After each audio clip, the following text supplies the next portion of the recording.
Ah, attends, merde, j'ai pas mon téléphone. T'inquiète, Je dois je écrire. vais publier. Là, honnêtement, là, je vais le mettre dans mes présentations et tout. Là. Mais- Je suis content d'être venu. Là. Tu m'as excité avec toi, regarde ça. Mais tu vois, c'est. Après, c'est normal, maintenant, je vis dans mon four. Je vis dans un van, moi, je vis dans un four aménagé, donc je voyage à travers. Yeah. Tu vois, là, hier, je suis allé à Arlon voir un client, puis je suis descendu. Avant-hier, je suis descendu au Mans, Ouais. puis maintenant, je suis descendu à Bordeaux, et demain, je repars de Bordeaux jusque dans le nord, donc j'ai Ouais. 11 heures de. Ouais. Tu sais, j'ai le temps de réfléchir, Yeah. tu vois, Yeah. donc c'est tout ça. C'est-à-dire que toutes ces contraintes te tombent sur la gueule. Du coup, tu es obligé. Et je dis ça dans un contexte parce que je te donne un exemple. La plupart des salles qu'on aide, nous, c'est les gens viennent, ils ont une séance d'essai gratuite ou une semaine d'essai gratuit. Il faut qu'ils soient là. Oui. Souvent, quand c'est du gratuit, 20% du temps, ils sont là, 80% du temps, ils viennent pas, prennent pas. Puis la personne, elle signe parce qu'elle est là finalement. Généralement, ça transforme bien. Mais au bout de 2-3 mois, ça churn et tu les vois plus.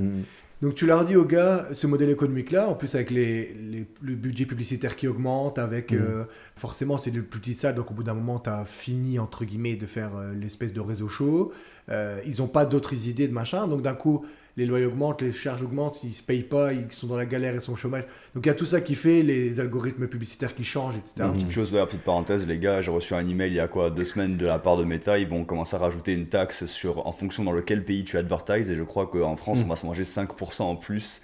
Genre, tu devras payer 5% de ton budget publicitaire qui va partir juste pour Facebook pour payer leurs taxes. Donc, tu as 5% de ton budget à payer en plus juste parce que voilà, ton taux augmente. Petit contexte. Voilà, donc il y a tout ça qui est là. Exact. Et donc du coup, nous on arrive, on leur dit ok, il y a ce modèle économique là, il n'est pas forcément viable, du coup il faut mettre des choses en place, etc. Du coup, ça les fait sortir de leur zone de confort, ils doivent créer un truc. Mais du coup, les packages qui vont créer de nouveau ce qu'on appelle sur du front-end offer, tu vois, donc tu as les abonnements, c'est le back-end. Yeah. Le front-end offer, c'est ce que tu vas pusher directement, des initiations, des parcours de transformation, etc. Et en fait, tout ça, ça les met dans une difficulté intellectuelle parce qu'ils connaissent pas, ils doivent créer des nouvelles choses. Mais du coup, ils doivent mieux tarifer les choses. Et d'un coup, ils se retrouvent avec des packages à 200, 300, 400, 500, 600, 800 euros, qui sont beaucoup plus chers, du coup, qui sont plus difficiles à vendre. Donc, ils doivent augmenter leur capacité de vente, etc.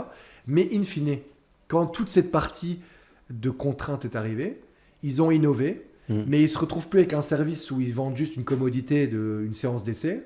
Ils vendent un package de transformation.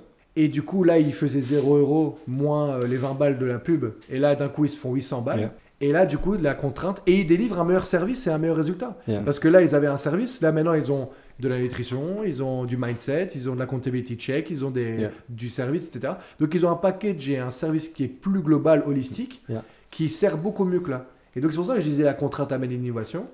Et c'est pour ça que quand, de toute façon, des adhérents, quand tu vas augmenter des abonnés, des abonnements, ça va toujours râler de toute façon. Mais derrière, en fait, si tu le justifies avec une augmentation de la qualité de service, il n'y a pas de problème, tu vois. Tant que tu es rentable dans cette augmentation-là, c'est qui est important. Ouais, oui, et parfois il faut accepter de perdre certains clients. Ben oui, parce qu'ils sont là pour l'argent.